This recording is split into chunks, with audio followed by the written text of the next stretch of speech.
The video uses AI voice images combined with manual editing. All content is fictional and for entertainment purposes only. Wishing you a relaxing listening experience, don't forget to subscribe to the channel and turn on the notification bell so you don't miss any stories. The clatter of heavy copper pots, the violent hiss of searing Wagyu beef, and the overwhelming, intoxicating aroma of roasted garlic, blooming thyme, and dry white wine were the only true constants in Anna Muller's life. As the sous-chef of the Gilded Lily, one of Chicago's most prestigious and notoriously mob-favored fine dining establishments, Anna didn't just survive the culinary chaos, she thrived in it. She was a woman who commanded her space with an undeniable gravitational pull. Full-figured, sturdy, and unapologetically curvy, she moved through the cramped, dangerously hot aisles with a graceful, practiced precision that consistently defied the expectations of those who foolishly underestimated her based on her soft, unassuming appearance. Beneath her flour-dusted, stain-splattered apron beat the relentless heart of a 4-star general, and her undisputed domain was the hotline. To Anna, the kitchen wasn't just a workplace. It was a carefully orchestrated symphony of fire and steel, and she was its most demanding conductor. It was exactly 10 minutes to closing on a torrential, miserable Tuesday night. The rain was pounding in aggressive sheets against the high-frosted windows of the alleyway, the rhythmic drumming almost drowning out the hum of the exhaust fans. Then, the temperature in the sweltering kitchen inexplicably, chillingly dropped. The heavy, stainless steel swinging doors didn't just open, they were aggressively shoved apart and held wide by 2 imposing men whose tailored, midnight blue suits easily cost more than the industrial convection ovens humming in the corner. Their faces were impassive, scanning the room with the clinical detachment of predators. Then he walked in. Enzo Ricci. Even Anna, who actively, desperately avoided the dark whispers of the city's violent underbelly, knew the face that went with the feared name. He was the head of the Ricci syndicate, a terrifyingly methodical man who controlled the city's shipping ports, corrupt aldermen, and half its commercial real estate with an iron, unforgiving grip. He was impossibly tall, impeccably tailored in charcoal wool that seemed to absorb the harsh kitchen light, with eyes like chipped slate and a sharp, unforgiving jawline carved from Chicago granite. He didn't need to brandish a weapon, he simply radiated a cold, suffocating authority that instantly, brutally silenced the usually boisterous, expletive-shouting kitchen staff. The rhythmic thwack of the chopping block ceased. A copper pan clattered to the floor from numb fingers, the sound echoing like a gunshot against the pristine subway tiles. "Out," Enzo commanded softly. It wasn't a shout. It didn't need to be. It lacked any underlying anger, which somehow made it infinitely more terrifying. It was a statement of inevitable fact. Within seconds, the rigid, military-like hierarchy of the kitchen dissolved into sheer, unadulterated panic. The veteran prep cooks, the hardened dishwashers who usually boasted about prison stints, and even the arrogant, Michelin-starred head chef scrambled toward the back alley exit like scattered mice fleeing a hawk's shadow. They didn't bother to turn off burners or wipe down stations. All of them vanished into the freezing, rainy night. All of them. Except Anna. She was in the crucial middle stage of plating a delicate, temperamental saffron and wild mushroom risotto.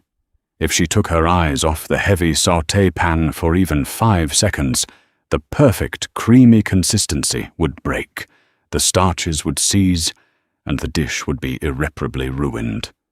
She had spent the last hour meticulously developing the flavor profile of the broth. She didn't have the time, the patience, or the inclination for Mafia posturing. Enzo's heavy, expensive leather footsteps echoed sharply against the floor as he approached the solitary, stubborn figure, still actively working over the roaring, open flame. "Are you deaf?" he asked, his voice a low, dangerous rumble that vibrated physically in the tight, humid space between the prep counters. "Are you blind?" Anna countered smoothly, not looking up as she expertly tapped the rim of the pan with her wooden spoon, tossing the golden, steaming rice in a perfect, practiced arc. This needs exactly 30 more seconds to reach the proper emulsion. If you want to intimidate someone, go yell at the walk-in freezer. It's got a great echo, and the lamb shanks won't talk back. Enzo stopped dead in his tracks. No one spoke to him like that. Ever. Men twice her size, hardened killers and corrupt politicians, had wept and begged on their knees in his presence. His authority was an unquestioned law of nature. He stepped directly into her personal space, towering over her by nearly a foot, attempting to use his sheer, overwhelming physical presence to crush her absurd defiance.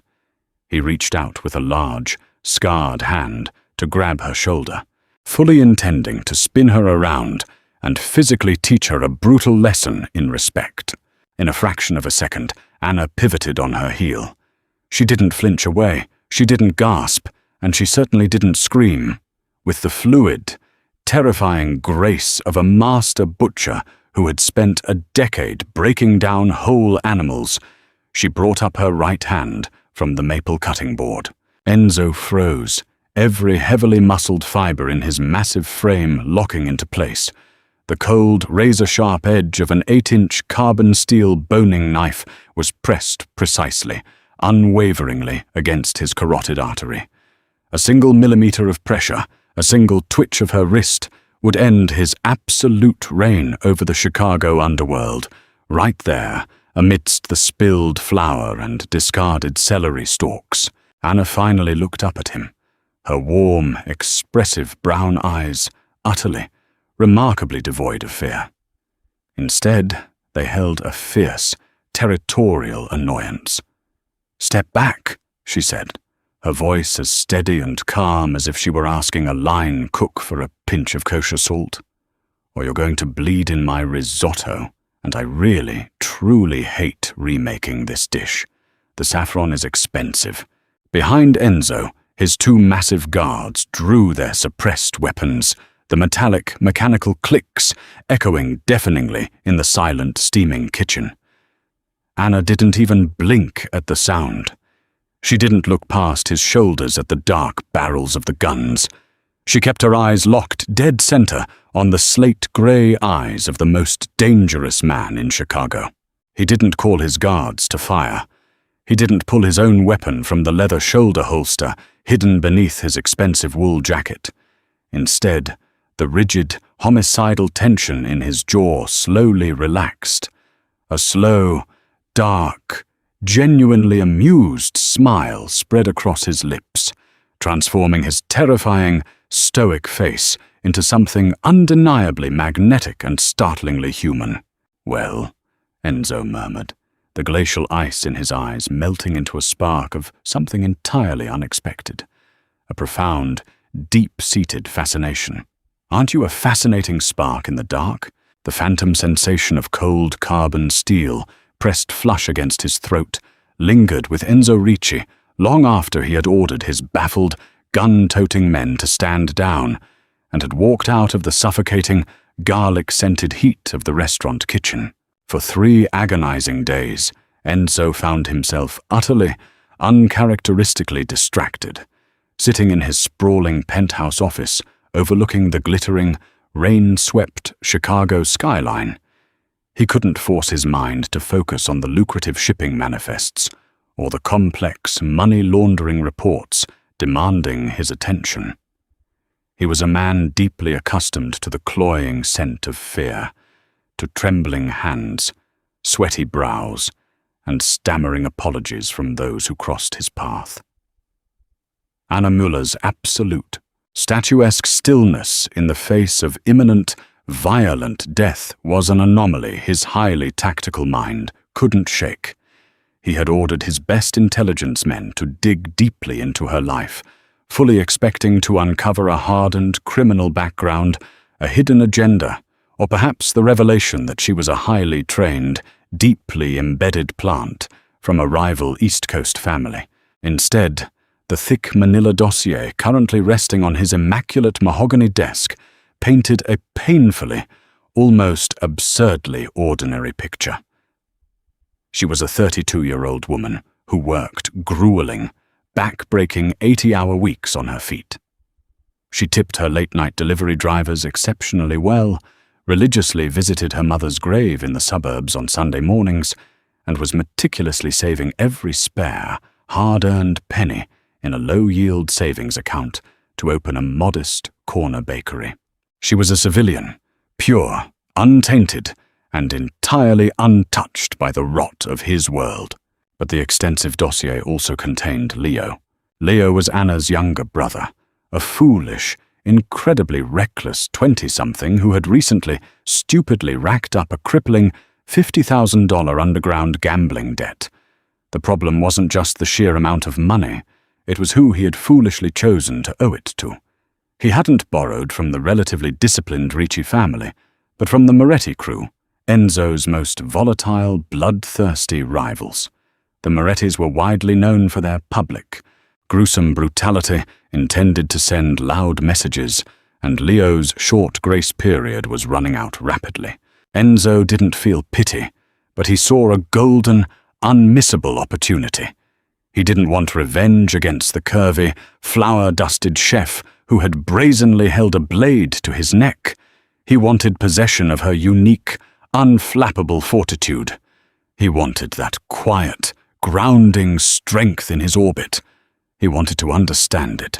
On a bleak, heavily rainy Thursday afternoon, Anna stepped out into the rear alley of the Gilded Lily, utterly exhausted to her bones.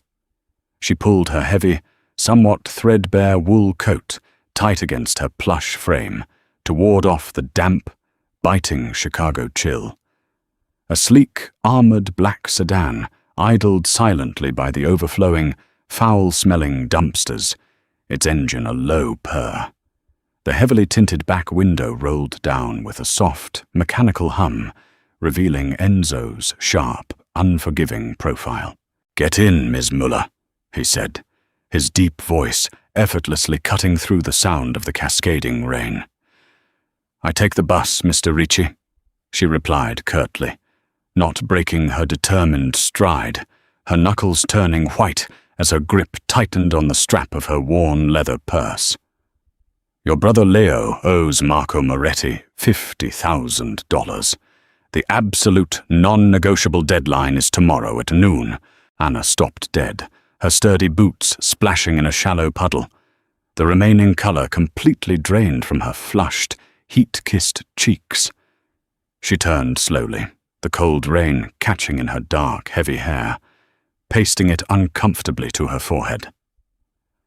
"What do you know about Leo?" she demanded, her voice shaking with raw terror for the very first time. "I know that by tomorrow evening, he will be heavily chained to a cinder block at the muddy bottom of the Chicago River, unless I personally decide to intervene," Enzo said smoothly, leaning over the wide leather seat and opening the heavy, bulletproof door from the inside. "Get in, let's discuss a menu." "Let's discuss." Reluctantly, driven entirely by a fierce, protective terror for her absolute idiot of a brother, Anna slid into the cavernous, opulent, new leather-scented interior. Enzo wordlessly handed her a plush, monogrammed towel to dry her wet face, a strangely domestic, strangely intimate gesture that deeply confused her racing, panicked mind. "I will completely absorb your brother's debt," Enzo stated plainly, watching her closely, his dark eyes cataloguing every micro-expression as she dabbed at her wet cheeks. "I will place him immediately under my personal, heavily armed protection. The Morettis will not dare to touch a single foolish hair on his head without sparking a full-scale war with me. And in return?" Anna asked, dropping the damp towel onto the seat between them. Her voice was tight with stress, but remarkably unwavering. I don't have $50,000 hiding under my mattress. And let me be perfectly clear, I don't do illegal favors. I don't hide contraband. I'm a chef, not a smuggler. I don't want your money. And I have more than enough loyal soldiers to do my dirty work, Enzo replied softly. His intense gaze dropped briefly to her hands, resting tensely in her lap. Capable, remarkably strong hands, marked heavily by years of minor oven burns, callus buildup, and knife slips. I want you. Specifically, I want you to march back inside and tender your resignation at this restaurant tonight. You will become my private in-house chef at my estate. You will live there and cook for me exclusively for 6 months. When the monetary value of the debt is worked off through your culinary services at a highly inflated rate, you are completely free to walk away.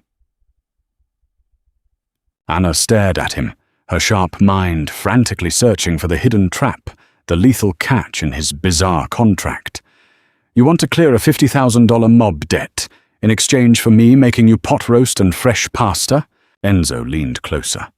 The intoxicating, incredibly expensive scent of cedarwood cologne and ozone from the rain enveloping her senses. I live in a dark world of cowards, sycophants, and liars, Anna. I am suffocating in it. I want to be around someone who isn't afraid to look me dead in the eye while holding a butcher's knife to my throat. Do we have a deal?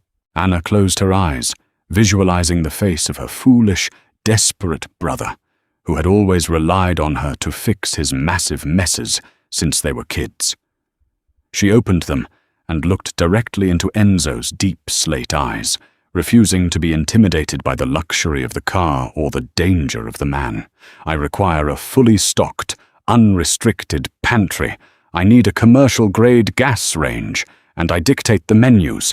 No arguments, she whispered fiercely. Done, Enzo said, a distinct hint of profound triumph in his voice. But as the heavy armored car pulled smoothly away from the curb, Enzo's encrypted phone buzzed violently against his ribs with an urgent, coded text from his street lieutenant. Moretti knows we are looking into the brother's debt. He's furious. He's moving his timeline up. They are hunting him right now. The frantic, coded text message from his lieutenant had forced Enzo to instantly abandon his careful, methodical timeline and act with brutal, sweeping speed. By midnight, Leo had been snatched roughly off the street by Ricci men just moments ahead of Moretti's enforcers and safely locked in a heavily guarded safe house. Meanwhile, Anna found herself standing numbly in the cavernous, gleaming kitchen of Enzo's fortified estate on the Gold Coast. The sprawling Ricci estate was less a traditional home and more a beautifully decorated, utterly impenetrable fortress. It boasted cold, imported Italian marble floors that echoed every footstep, soaring vaulted ceilings that swallowed sound, and silent, broad-shouldered men in dark suits stationed unobtrusively at every entrance, exit, and blind corner.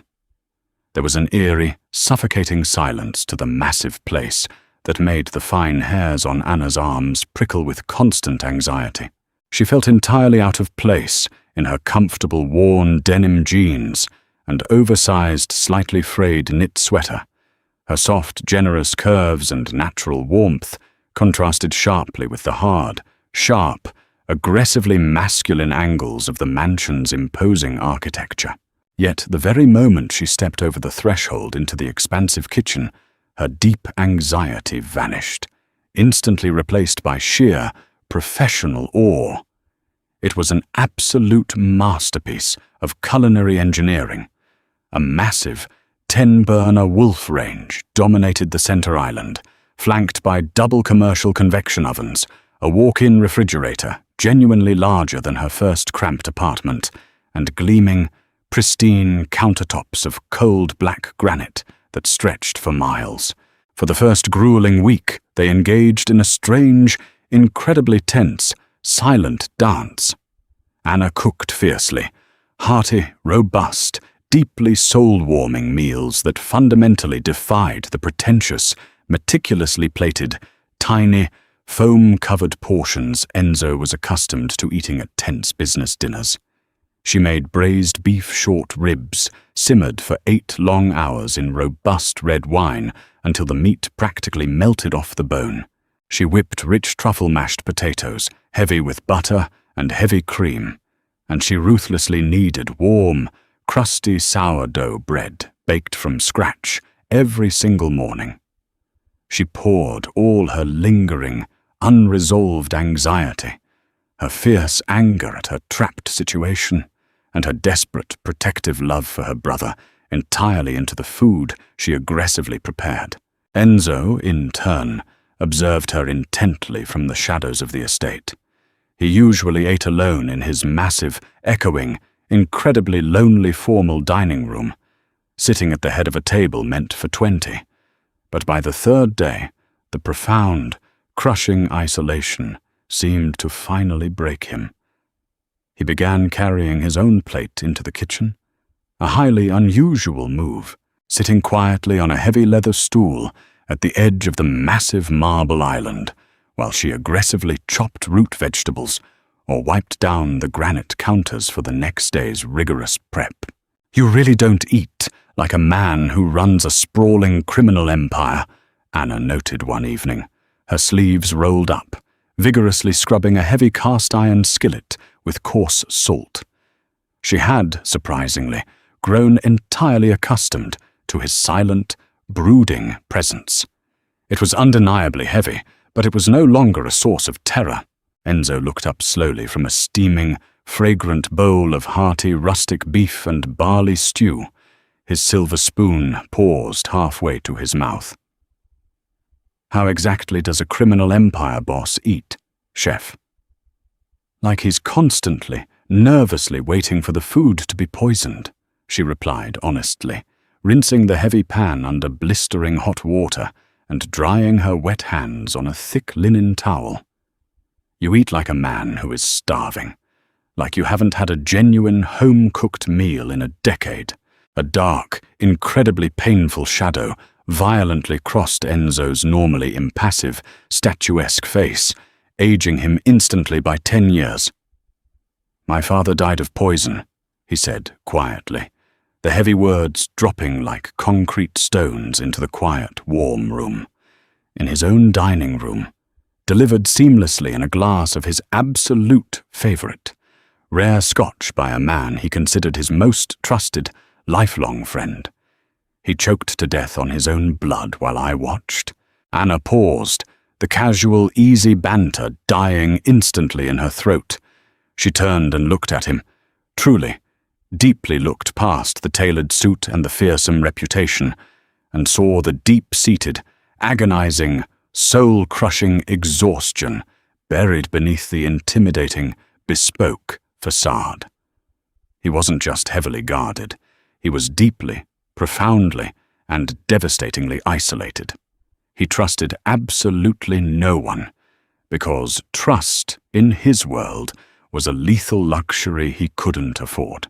"I'm so incredibly sorry," she said softly, the genuine, unforced empathy in her voice surprising them both in its depth. She walked over, gently taking the empty, scraped-clean ceramic bowl from his large hands. As she reached across him, her hip lightly brushed his muscular arm, a brief, warm, entirely accidental physical contact that sent a strange, electric jolt right through them both. "For what it's worth, I heavily prefer a knife. It's much more honest. It requires looking your victim in the eye. You see it coming." A genuine, rare, deeply resonant chuckle escaped Enzo's lips, the rich sound startling in the quiet, cavernous kitchen. It completely softened the harsh, granitic lines of his face, making him look devastatingly handsome. He looked up at her, his dark eyes slowly, deliberately tracing the soft, lovely curve of her jaw, lingering on the light dusting of cinnamon freckles across the bridge of her nose that she always tried fruitlessly to hide with cheap makeup. For the first time, in 10 violent. Blood-soaked years. He felt a strange, terrifying tightening in his chest that had absolutely nothing to do with impending danger, rival threats, or looming betrayal. "Thank you, Anna," he murmured, his deep voice thick with a complex emotion he couldn't quite name. But their fragile, newfound domestic peace was violently shattered the very next morning. Anna, hauling the heavy kitchen recycling out to the reinforced back gate in the foggy dawn, was suddenly, silently boxed in by two massive, unfamiliar men, wearing colors she instantly recognized didn't belong to the Ricci family's strict dress code. A sleek, heavy silver card was slipped deftly, threateningly into her apron pocket before she even had the breath in her lungs to scream. Anna stood completely, rigidly frozen by the large industrial recycling bins, the heavy silver card burning a metaphorical hole in her flour-stained apron pocket like a live, smoking coal as the two strange, menacing men vanished silently back into the thick, swirling Chicago morning fog. She practically sprinted back into the heavily monitored safety of the estate, retreating instantly to her sanctuary in the massive kitchen, her heart hammering violently, painfully against her ribs. With trembling, still flour-dusted fingers, she pulled the heavy card out. She read the elegant, deeply embossed script on the front. Marco Moretti. Flipping it over with a shaking hand, she saw a message handwritten in jagged, incredibly aggressive black ink. "He's lying to you about the debt. He never paid it. Meet me at the Navy Pier at 3 p.m., or Leo pays the ultimate price today." Panic, cold, sharp, and utterly blinding, flooded her veins, making her dizzy. Enzo had sworn to her, practically on his life, that Leo was safe, that the massive debt was completely handled and erased. Was it all just a beautiful, elaborate, psychopathic lie?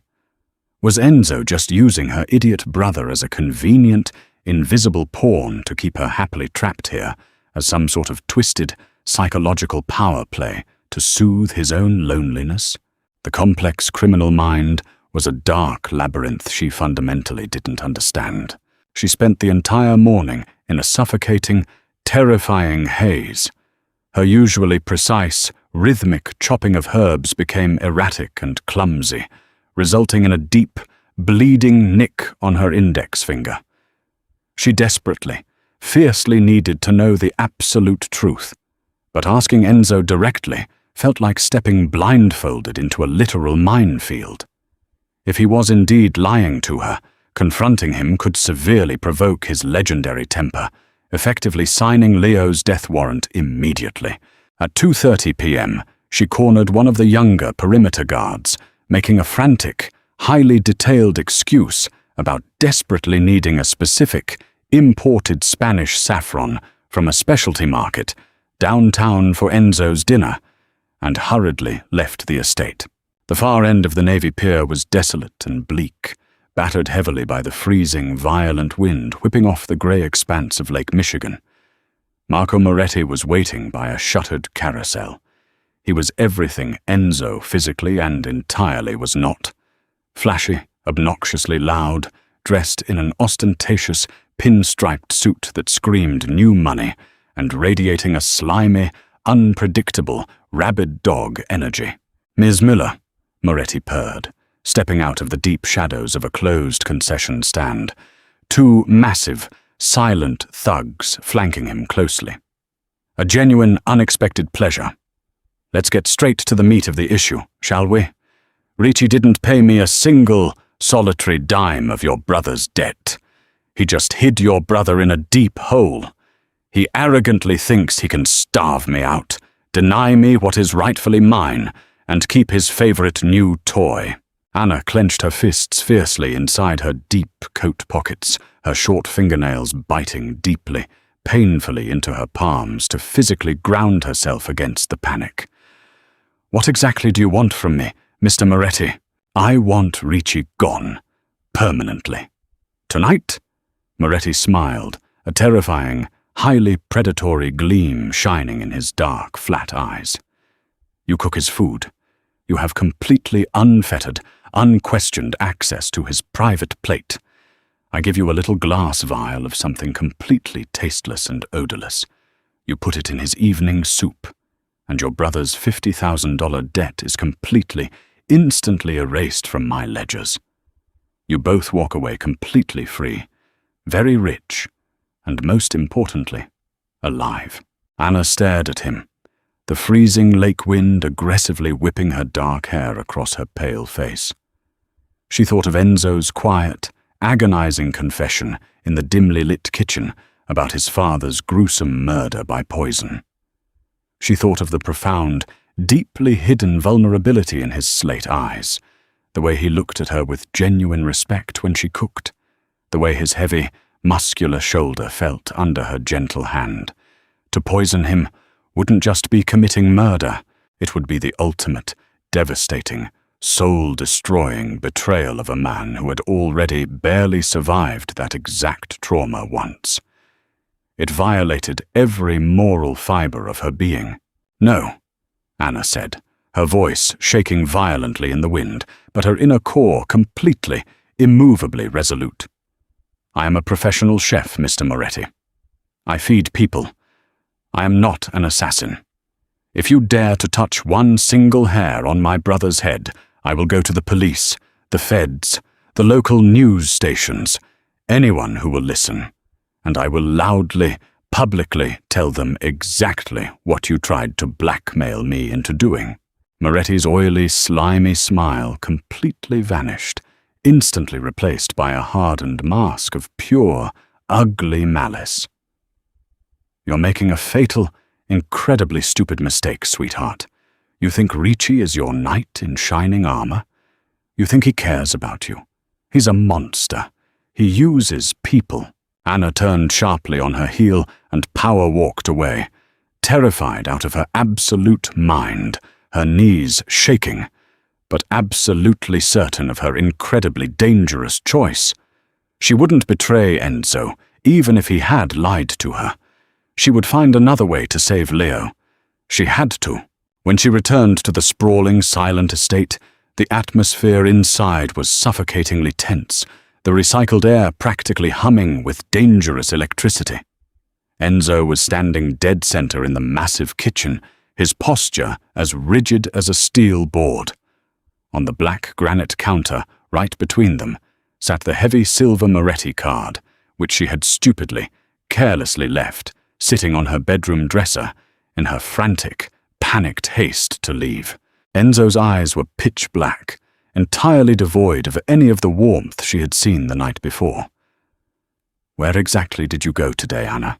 he asked, his voice a deadly, venomous, barely contained whisper. To get spices," she lied, her voice trembling pathetically, hating herself for the obvious falsehood. Enzo violently slammed his massive hand down onto the marble countertop, the loud, explosive crack echoing like a gunshot through the expansive room. "Do not lie to my face! My perimeter men tracked your cab. They saw you at the pier, with Marco Moretti." He stepped aggressively toward her, closing the distance, the terrifying, ruthless mob boss returning in full, unbridled, terrifying force. "What exactly did you agree to do for him? How much did he pay you to sell me out?" The deafening, violent echo of Enzo's heavy hand slamming against the marble counter seemed to hang suspended in the air. A physical, suffocating weight pressing down on Anna's chest as he towered over her, his slate eyes blazing with the manic paranoia of a man who had been betrayed 1,000 times before. "I didn't agree to do anything for him," Anna fired back, the icy, paralyzing fear suddenly evaporating entirely, replaced by a towering, fiery indignation that burned hot in her chest. She flatly refused to cower before him. She stepped directly toward him, her soft, curvy frame standing fiercely, aggressively defiant against his imposing height and the very real threat of his violence.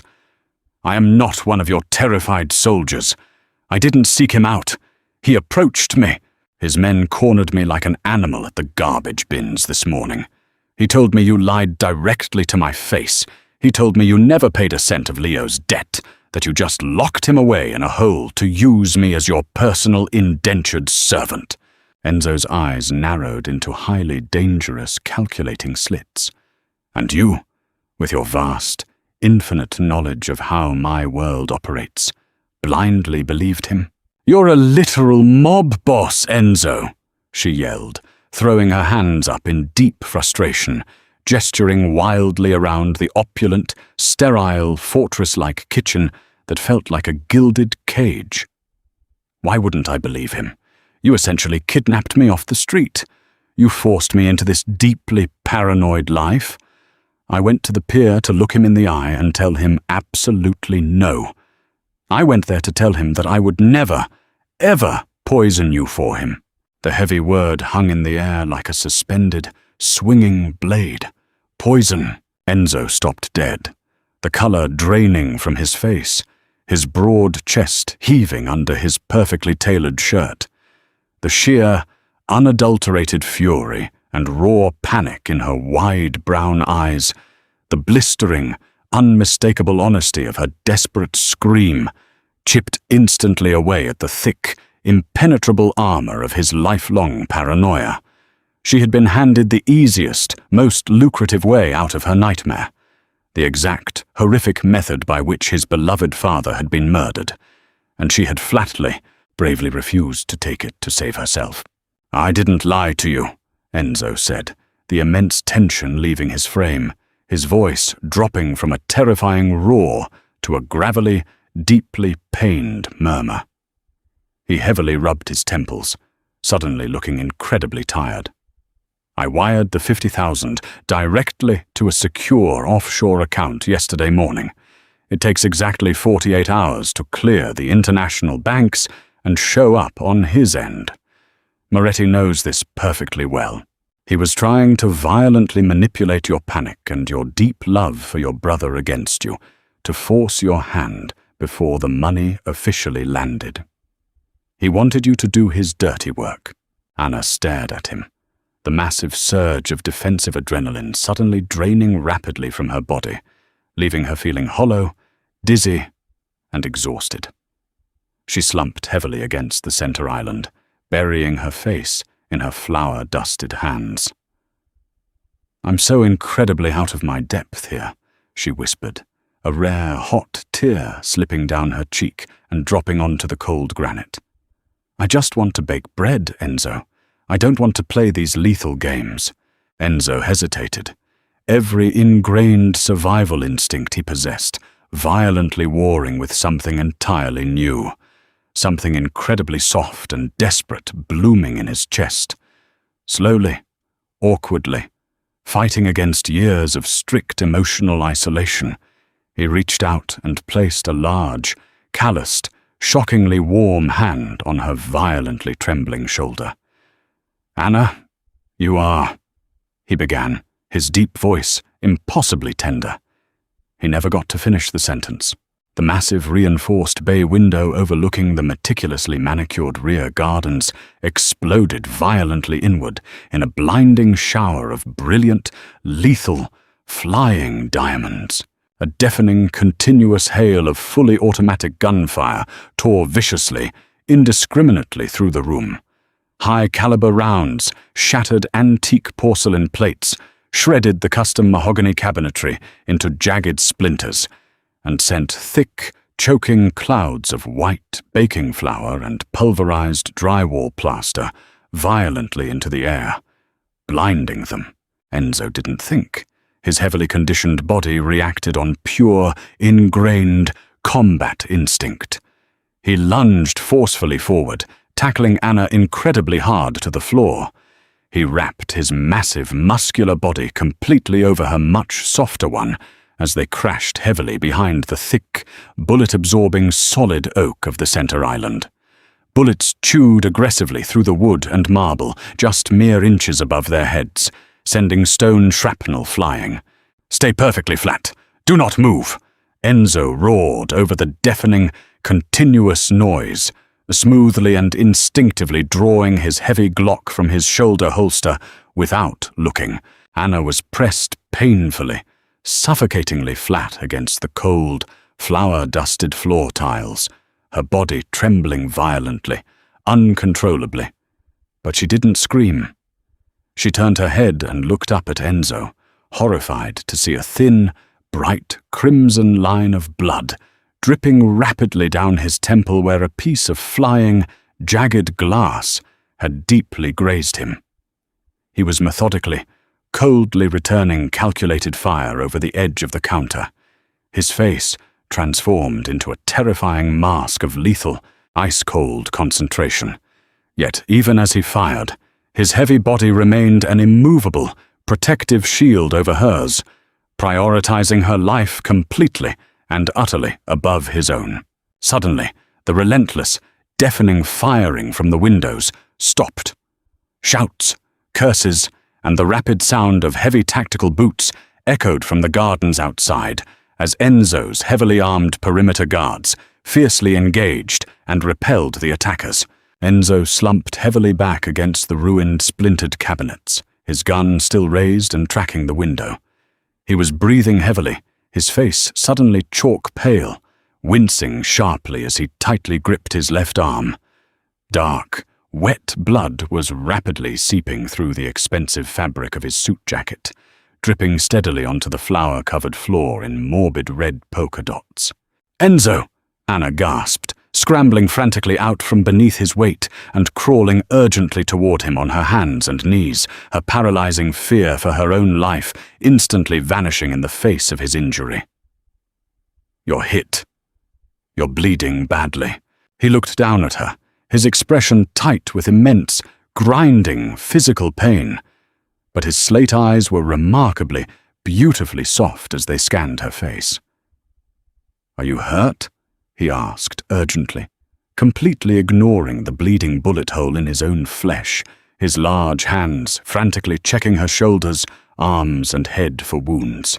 The heavy, ringing silence that followed the deafening roar of fully automatic gunfire was metallic and suffocating, broken only by the distant, muffled shouts of Enzo's men aggressively securing the bloody perimeter outside, and the ragged, wet, labored sound of his breathing as he slumped against the splintered kitchen cabinets. "We need to get you to a hospital right now," Anna said, her voice rising in genuine panic. Her hands hovered uselessly over his rapidly bleeding arm, horrified by the volume of blood. But then, her highly trained, deeply ingrained culinary brain forcefully pushed the blinding panic aside, frantically switching into high-stress triage mode. Blood was just another messy liquid. Flesh was just flesh.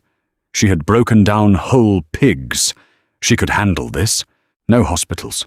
Absolutely not, Enzo grunted, his face turning a truly alarming, ashen shade of pale as he used his good arm against the ruined counter to heavily struggle to his feet.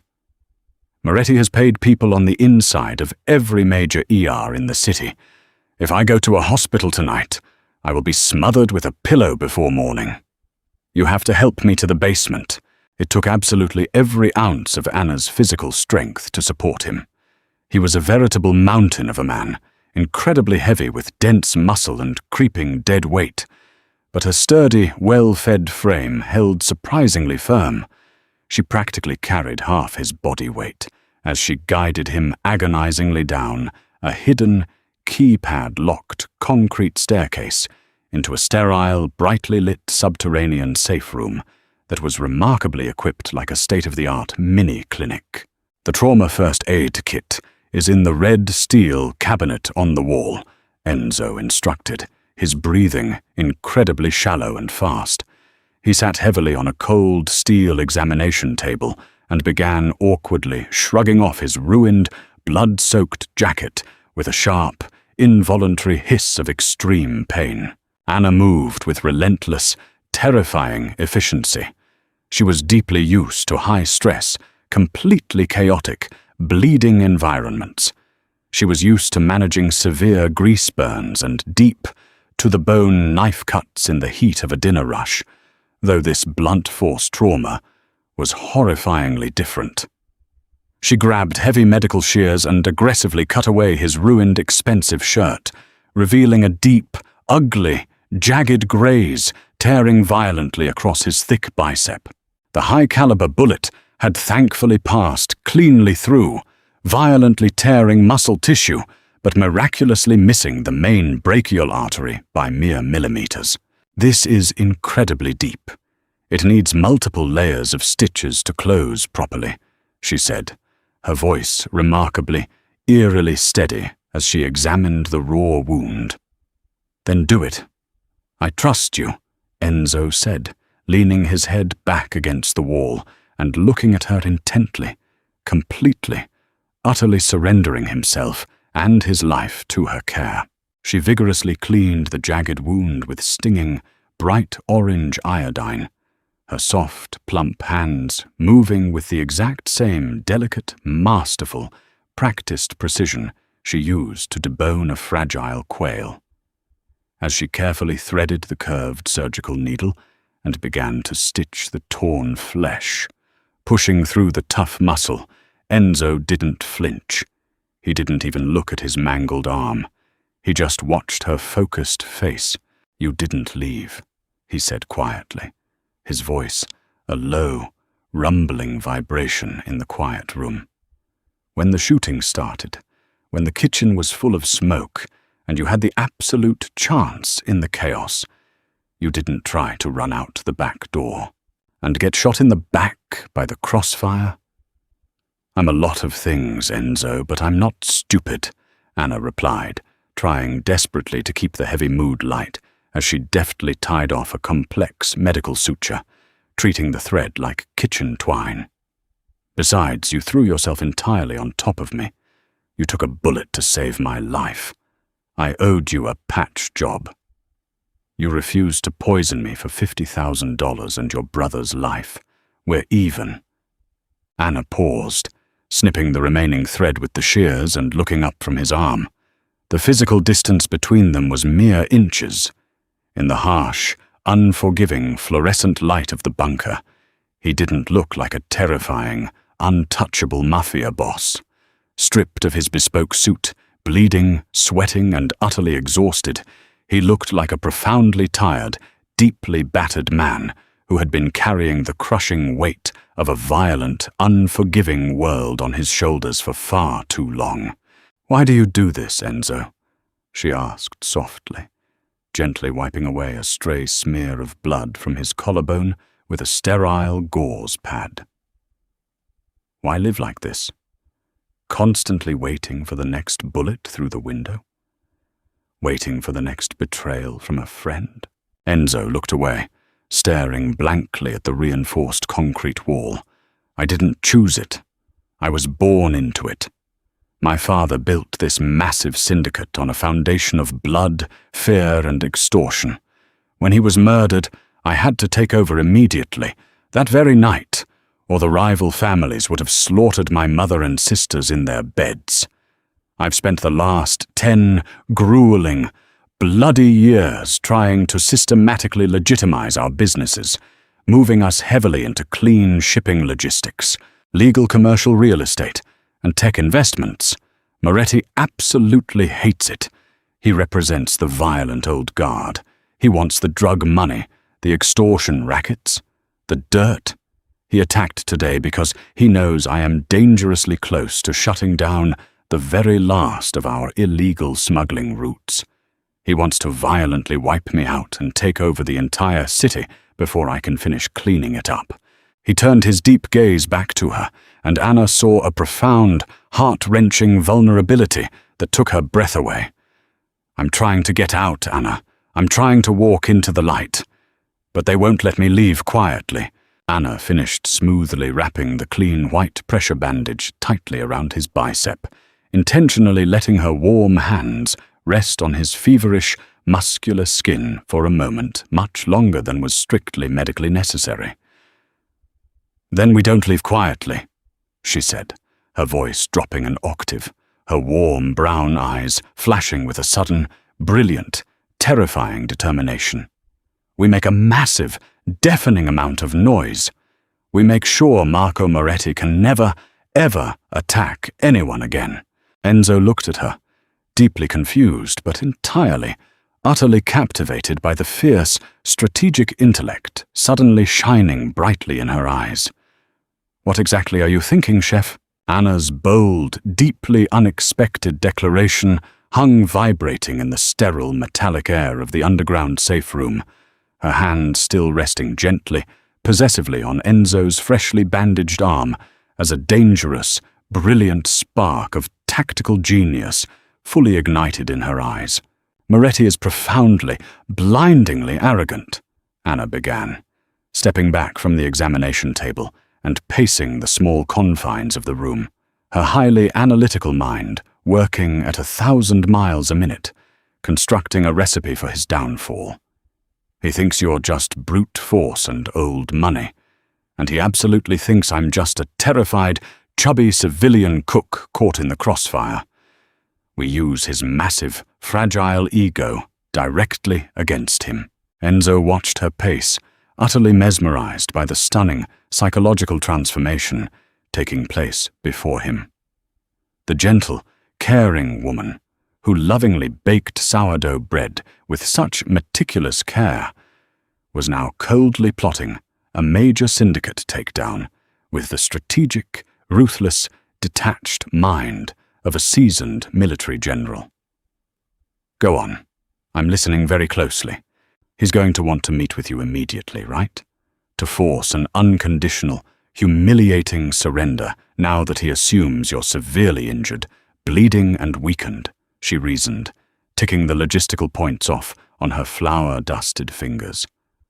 "Where is the one place in this city that is considered absolute neutral ground, heavily populated to prevent an open shootout, and somewhere he feels completely, untouchably confident because he essentially has the owner on his payroll?"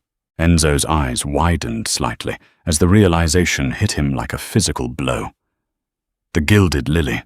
"Exactly," Anna said, a sharp, incredibly predatory smile forming on her lips that sent a shiver down Enzo's spine.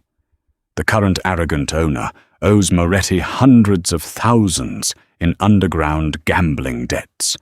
That's exactly why Moretti always uses it for his high-level secure meetings. He feels totally safe there.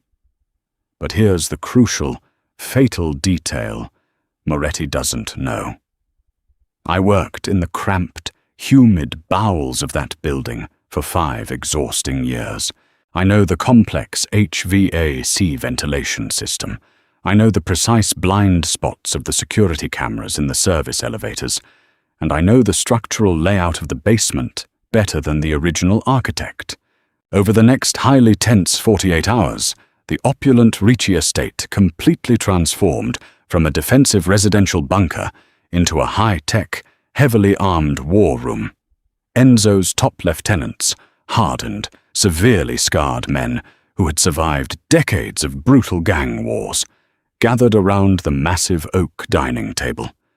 They initially scoffed loudly and disrespectfully when Enzo calmly informed them that Anna, the domestic cook, was running the strategic briefing. But as she unrolled highly detailed, stolen architectural blueprints of the restaurant and began rapidly, flawlessly directing them, her absolute, unwavering, kitchen commander authority immediately silenced their doubts. She didn't plan a bloody, chaotic shootout. She planned a flawless, highly calculated, bloodless trap. Moretti will undoubtedly bring his top 5 trusted enforcers into the private VIP dining room in the back, Anna said, tapping a red permanent marker aggressively against the blueprint map. It's a secure wooden box. It has no exterior windows and only one heavily guarded main exit. He'll leave his heavy muscle outside at the front door to guard the street and look intimidating. If we hit the front door to get to him, it's an absolute bloodbath on a highly public street. The cops will be there in minutes. Enzo's oldest, most cynical lieutenant, a man named Carlo, argued gruffly. We don't hit the front door, Anna replied calmly, locking eyes unflinchingly with the seasoned killer. I still have my master security keycard from when I was sous-chef. We use the underground freight elevator, located in the blind back alley. It connects directly to the reserve wine cellar, located immediately beneath the VIP room.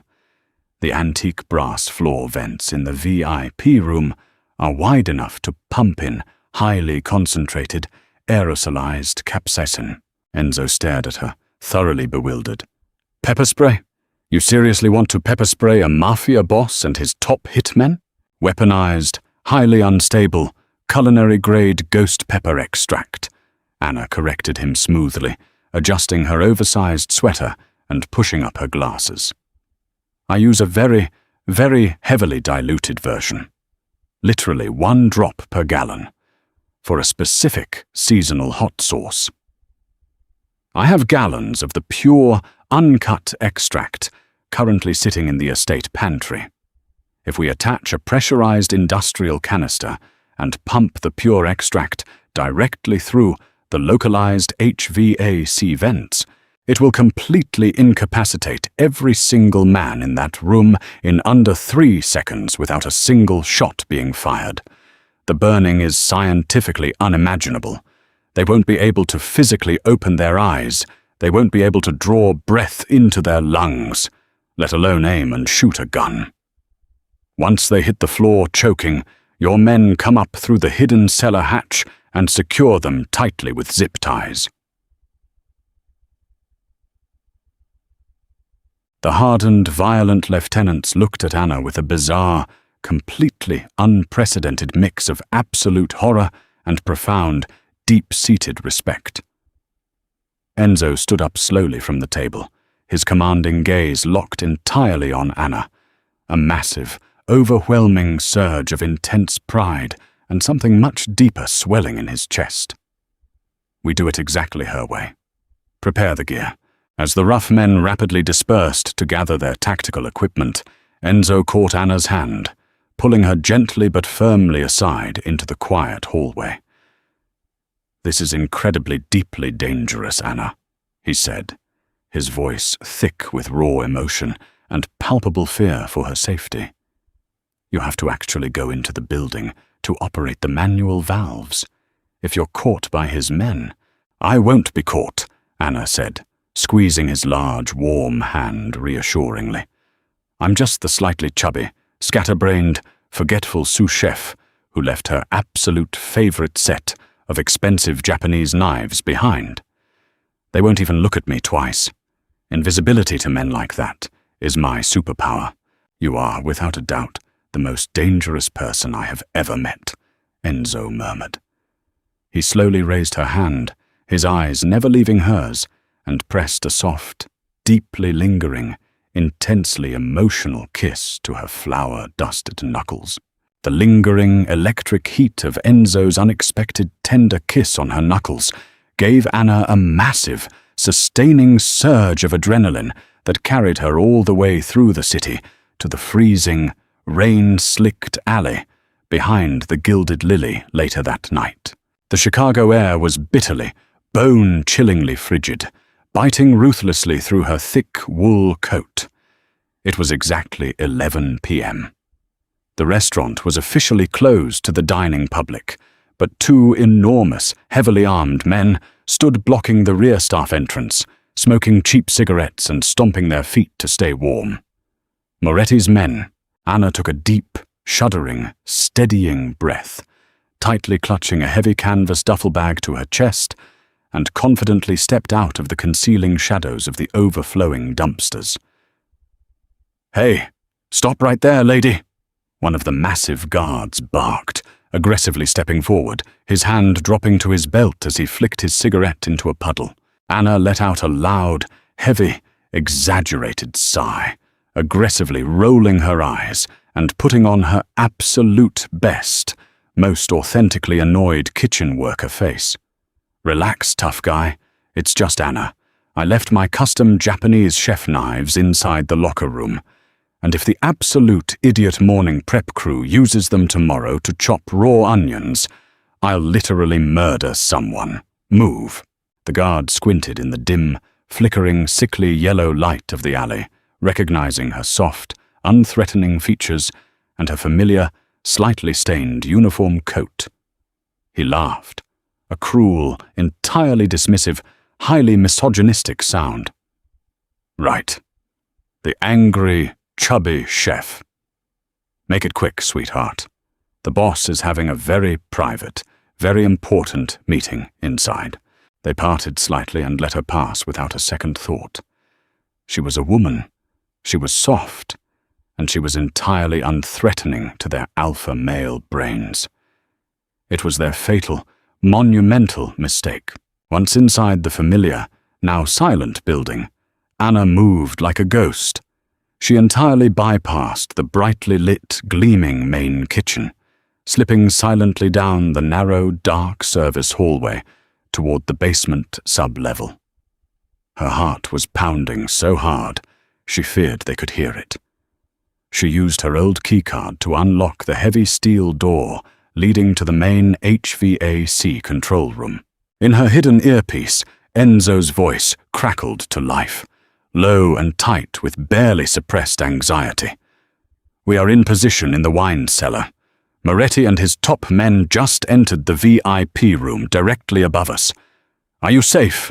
I'm at the control panel, Anna whispered back, her hands moving expertly, rapidly, as she pulled the heavily modified, highly pressurized canister of pure dark red capsaicin extract from her duffel bag. She clamped it securely to the specific intake valve designated for the VIP room's ventilation sector, tightening the bolts with a wrench. Give the word, boss.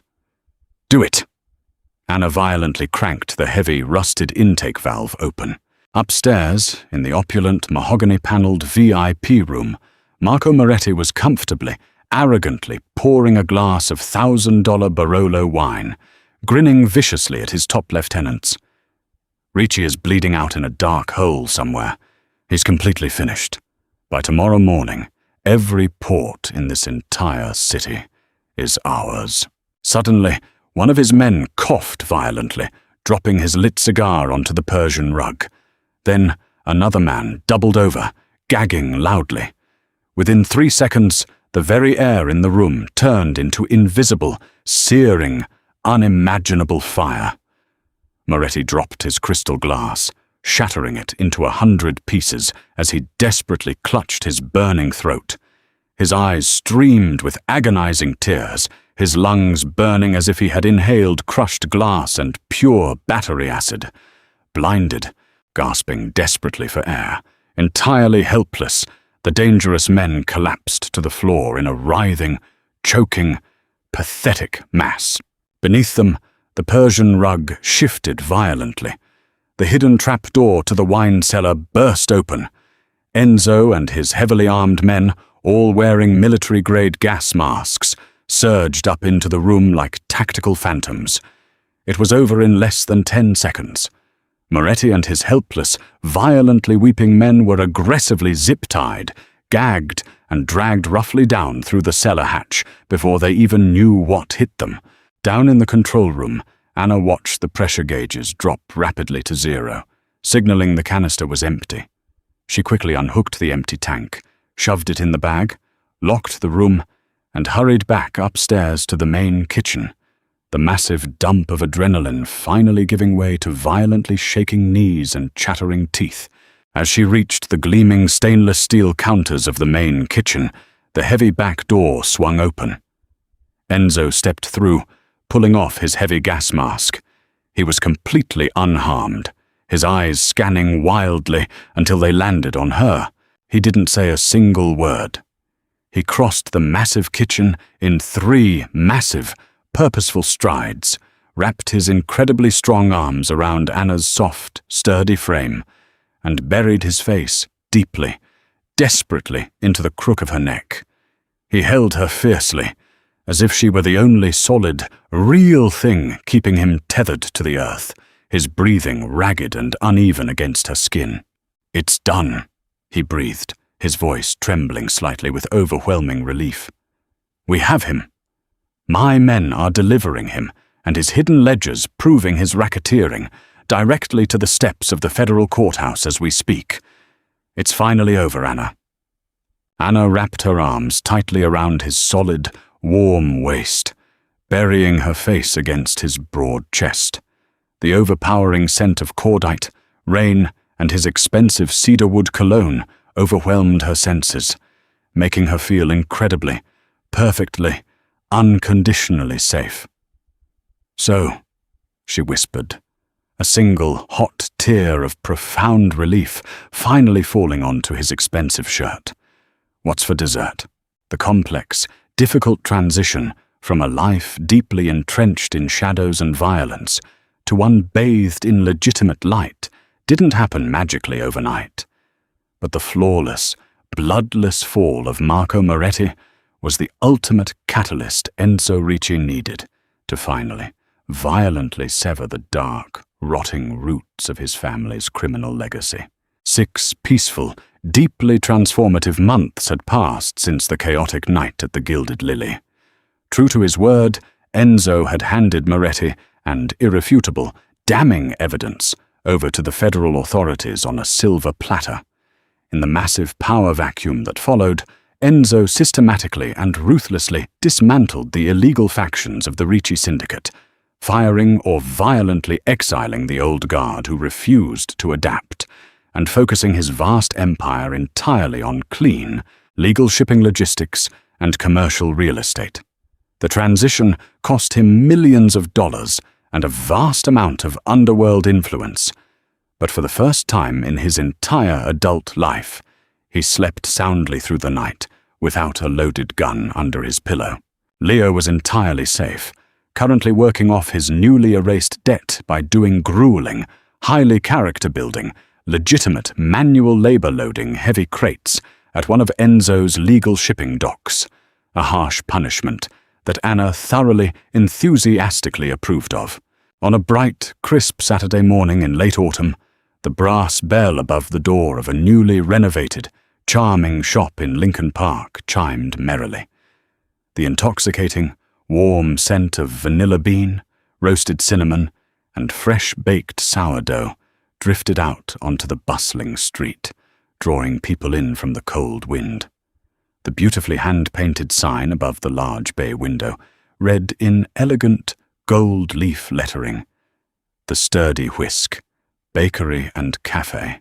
Inside, Anna wiped her flour-dusted hands on her clean white apron, beaming with profound, hard-earned pride as a long line of eager customers formed at the glowing glass display counter. She had never looked more beautiful, more radiant, or more deeply at peace. She commanded this bright, happy, flour-dusted space with the exact same fierce authority as she had the chaotic, high-stress kitchen of her past. But this time, every single inch of it was entirely, legally hers. The crowd near the door parted slightly, hushed murmurs rippling rapidly through the line, as a tall, impossibly handsome man in a casually tailored navy suit walked in. Enzo's physical presence no longer carried the freezing, paralyzing terror of a ruthless mob boss.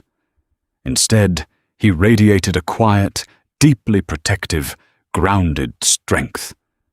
He walked straight past the display cases, completely ignoring the whispering customers, his slate-gray eyes focused entirely, lovingly on her. "I believe I have a standing reservation for a private tasting," Enzo said, leaning against the counter, a warm, incredibly genuine smile completely lighting up his face and erasing the shadows of his past. "Is that so, Mr. Ricci?" Anna teased, her eyes sparkling with joy as she leaned forward over the glass counter. "I'm a very busy, highly in-demand woman. What exactly are you offering for my precious time?" Enzo reached gently across the counter, cupping her soft face tenderly in his large, scarred hand. His thumb softly brushed a lingering streak of white flour from her cheek. He didn't care who was watching. He leaned in, kissing her softly, deeply, and passionately, right in the middle of the busy morning rush, claiming her completely. "Everything," he murmured against her lips, his deep voice filled with unwavering devotion and profound peace. I'm offering you absolutely everything."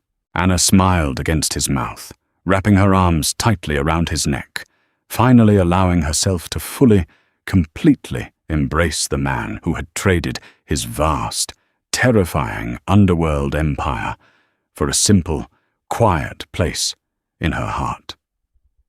They had fought through literal fire, deception, extreme violence, and the haunting ghosts of his dark past, and in the fiery crucible of that chaos, they had forged something brilliantly, beautifully unbreakable.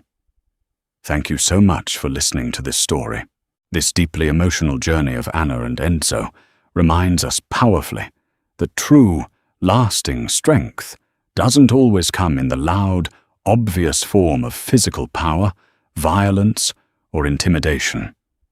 Sometimes, the most incredibly powerful force in the entire world is quiet resilience, sharp intelligence, and the profound courage to fiercely hold on to your personal boundaries and your moral compass, even when a terrifying mafia boss is standing directly in your way. It beautifully shows us that emotional vulnerability is not a fatal weakness, but a vital bridge to true connection, and that it is truly never too late to fundamentally change your life's path, walk away from the darkness, and seek the light. If you deeply enjoyed this long-form emotional journey, please hit the like button, subscribe to the channel, and leave a comment below, letting me know which specific moment or plot twist was your absolute favorite. Your continued, wonderful support is what allows me to keep creating, writing, and sharing these original, deep stories with you every single week. Until next time, stay strong, stay kind, and keep listening.